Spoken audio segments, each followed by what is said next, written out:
what is it that you've discovered? Well, Shane, what I discovered 34 years ago is miraculous, to say the least. And I was blessed with the gift that was given to me. And what I found out, there was 3 divine principles: divine mind, divine consciousness, and divine thought.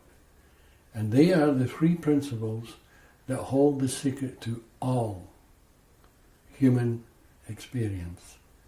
And I realized when I first found them, if psychology and psychiatry could understand this, it would change psychology and put it into another dimension altogether. They cover everything in this world, the entire psychological experience, because this is what life is. From the cradle to the grave, it's a psychological experience. Mm-hmm. It's all brought about by using mind, consciousness, and thought. And without these principles, there wouldn't even be life. And they're the Trinity. There can't be any more because they're the Trinity. They're the total essence of all life here on earth. Could you once again talk about the 3 principles and what they are and what they mean? Well, let's put it this way. I'll digest the story, and we'll go back 34 years ago, and I'll tell you the story, how it happened. And maybe this will help you. I remember I was sitting in the living room reading the newspaper, and I stood up to tell my late wife something. And instead, I looked out the picture window at the ocean, and it was like being sucked down a tunnel. Literally sucked down a tunnel. And all of a sudden, I was shrouded by white, buzzing light.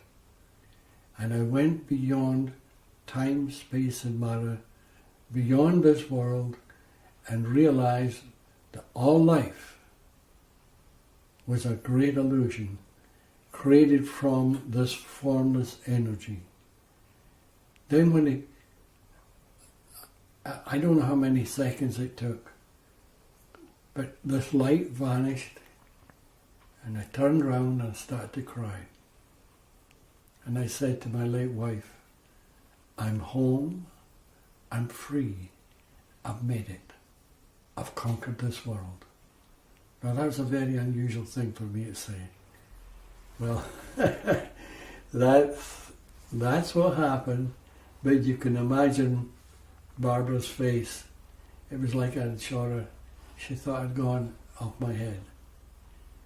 But since then, everything I said has become a fact. I know it sounds strange.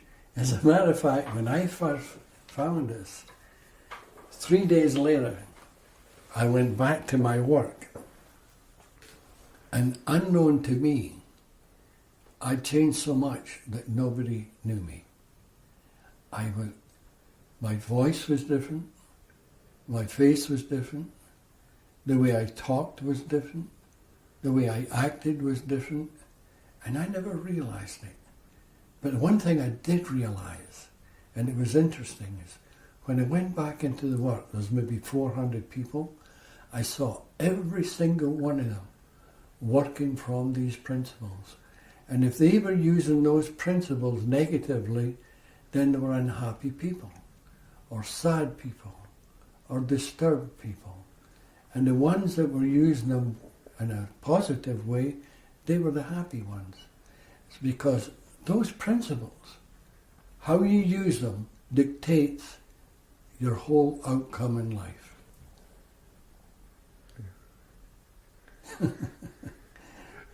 You wouldn't be alive if you weren't using them. You're using them all the time. You just have to understand that you are. You are using them all the time. But you're using them wrongly sometimes. Sometimes you're using them correctly.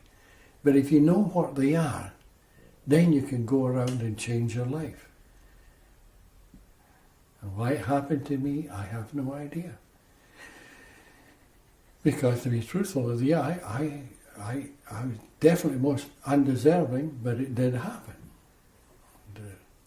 And that's what you call self-realization. You realize how you are connected to this world. You realize what some people call the oneness of life. You realize that everything becomes from a divine, formless, spiritual energy before creation. And when this formless, divine energy takes form, we call it creation. Well, you go further, the whole world is an illusion. The second we leave our mother's womb, we start using those three principles, mind, conscious and thought, to see creation. The second we do that, we're into our intellect and we lose this wisdom that was deep in our soul before birth. And the idea is to go back and claim this wisdom. That's why the great mystics have always told you, look within for the answer. It's not out there. Out there is the illusion. This is what we blame for our problems. Then we create more problems. But if you look inside, you find the wisdom. Once you find the wisdom, you become wiser. It's like we're helping business people. We don't know anything. I don't know anything about business. I'd never even try. I don't have to. If I'm trying to help a businessman, I would try and get him to find his own wisdom. Then when he finds it, he becomes a wise businessman. And that goes for any profession in the world. You're not telling them what to do, you're making them wiser. And this is what these three principles do. As I say, they're the trinity to all human experience here on earth. They're the essence, they're the lost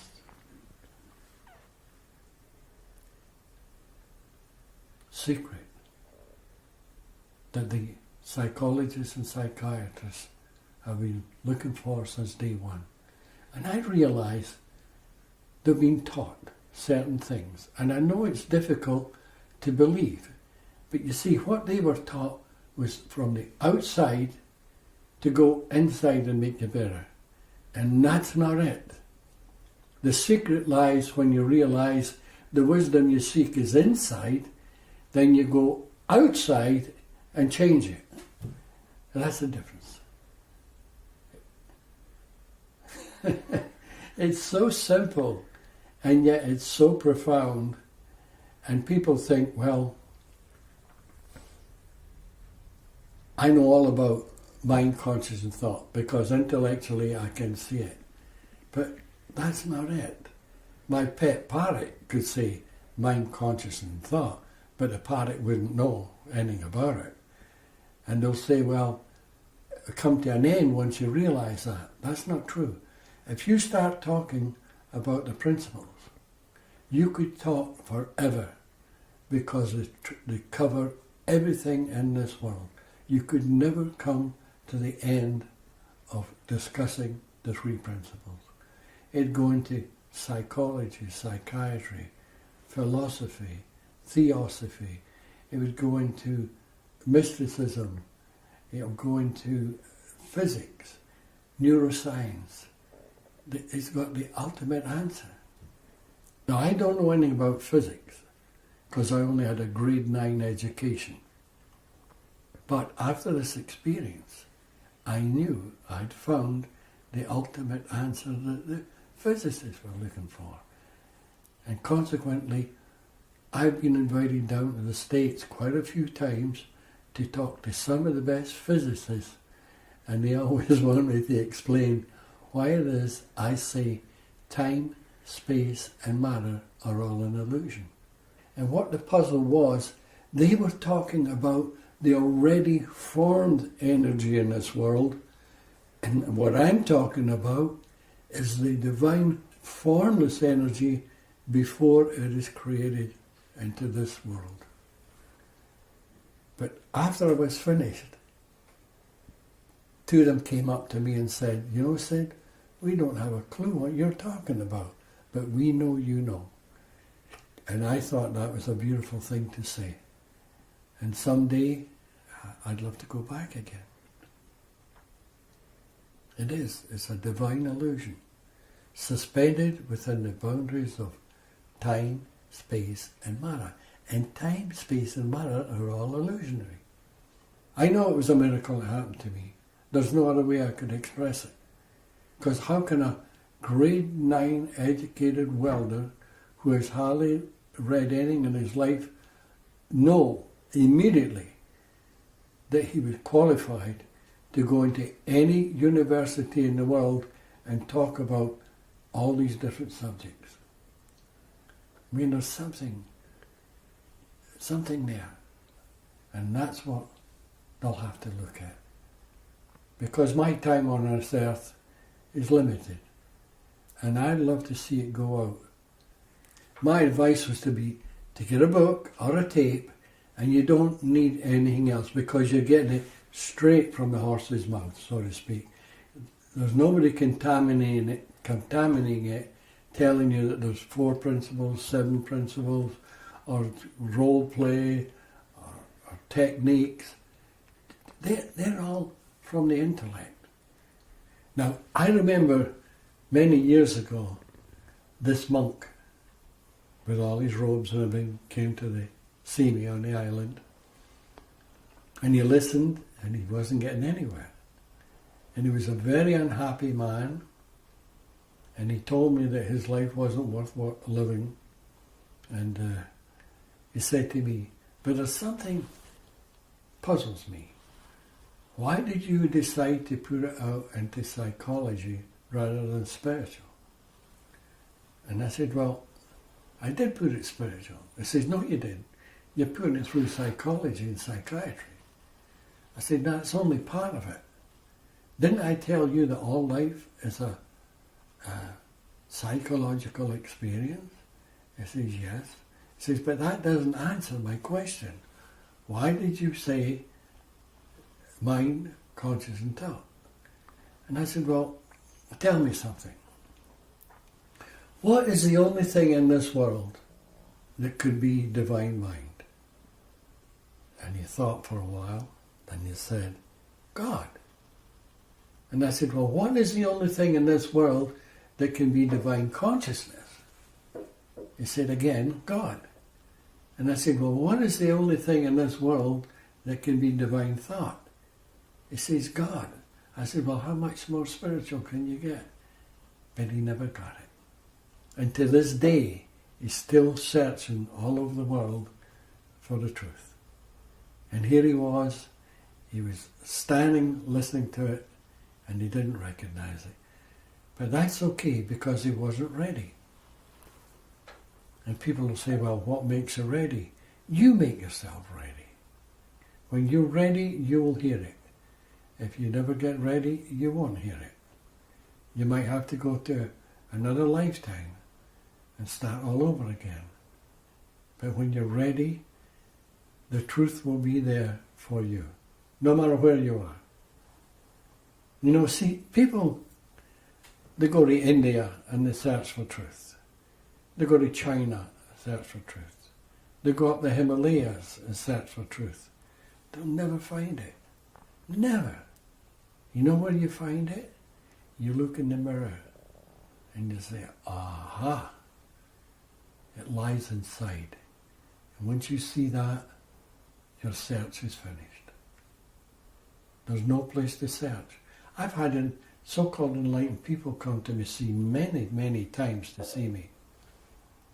And the second they got off that boat, I knew that they weren't.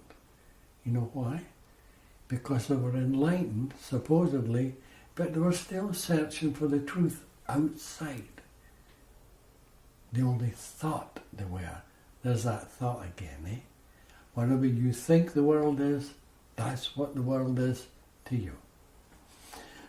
Whatever you think you believe, That's your belief system. It's all thought. If you think you're a sad person, you're going to be a sad person. If you think you're a happy person, you're going to be a happy person. The thought creates the deeds. How have you seen this philosophy of these principles reach out and change the world already? Or have changed thousands of people's lives. Personally, I've seen hundreds of people change before my eyes. People that were neurotic, psychotic, they were bulimic, anorexic, all different kinds of things. And I've seen them all change. And more than that, the beautiful thing is, it changed a lot of therapists throughout the world. And when they found this, they threw away all their old training, started to work with the principles, and they started to see miracles in their offices. They saw cures that they never thought possible.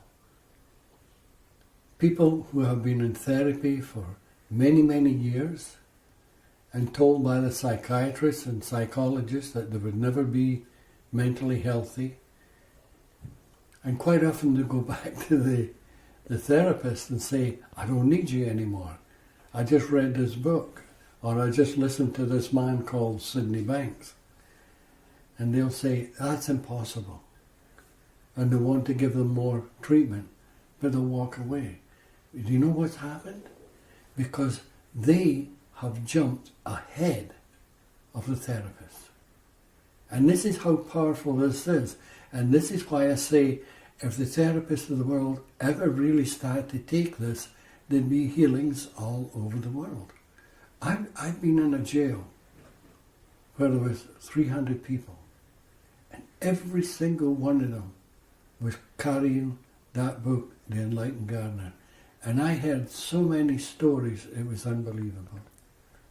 I heard one story.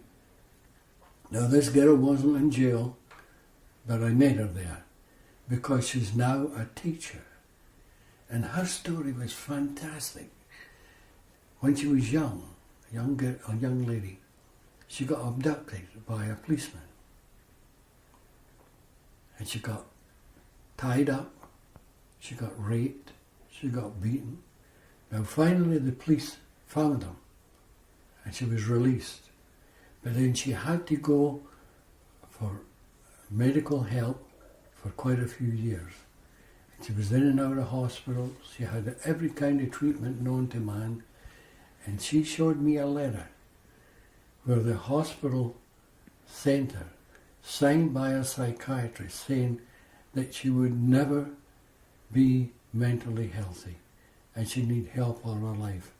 Now when I walked into that jail, she came up to me and she hugged me and thanked me, and really I didn't even know what she was talking about. But then she told me the story. And I'll tell you something, it was unbelievable.